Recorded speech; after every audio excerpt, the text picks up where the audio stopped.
In the Sahel during the 1970s, droughts led to land degradation and hardship. Some families despaired and migrated. Even when rain fell, it ran off the compacted surface, carrying nutrients with it.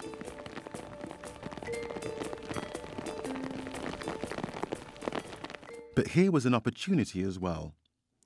The abundant surface stones could be arranged in lines across the contour to slow down and spread that flow.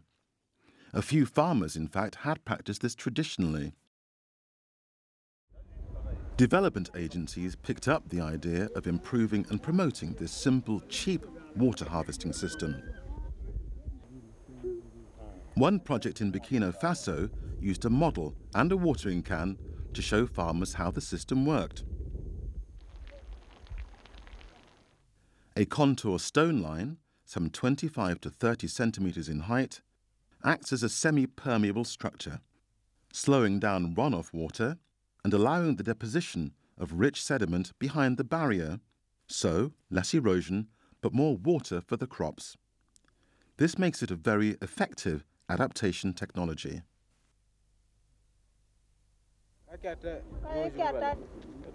Farmers were trained in laying out contours using a simple water tube level.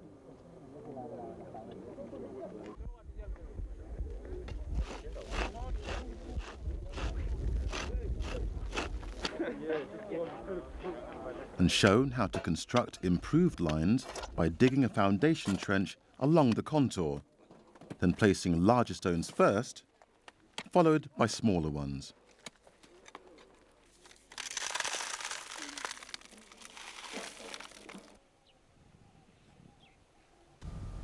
In situations where there is not enough stone, and to improve the effectiveness of the barrier, Anjopogan grass can be planted.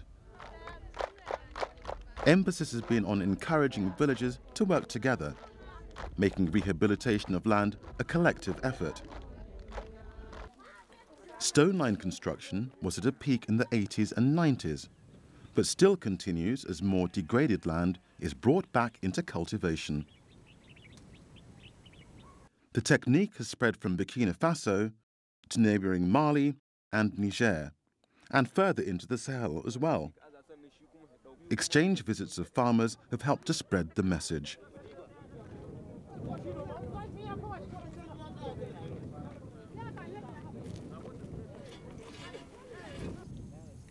This is a technology that's based on a tradition, which, with technical improvements, makes use of locally available resources.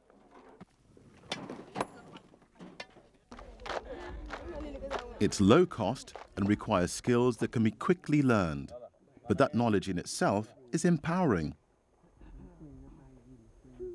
Stone lines are the foundation upon which other conservation and production elements are built. Planting pits, termed zai in Burkina Faso or tassa in Niger, help hold water around the plants. And homemade compost, as shown here, or microdoses of fertilizer improve yields. Farmer-managed agroforestry systems complete the productive picture. The question now is, how have those first stone lines functioned over the years? And the answer is extraordinarily well. The lines have not disappeared despite minimal maintenance, and their impact has endured. Returning to the scene of training and construction, the transformation in the landscape 2 decades later is clear for all to see. Barren land has been restored, vegetation has been re-established. Just a few meters away, the land on the other side of the road represents conditions before the stone lines were built. Farmers benefit directly and quickly, and those benefits have been sustained.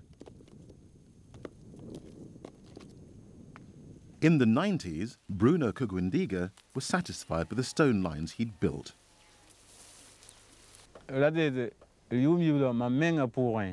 In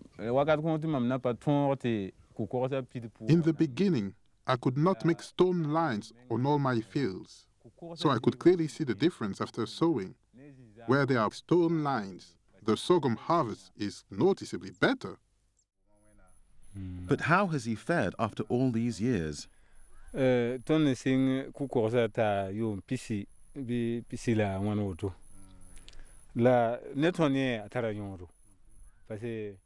has been more than 20 years that I started to make stone lines. I've really benefited a lot because it's increased my production in such a way that I have always enough to eat, and I never have to struggle to make ends meet.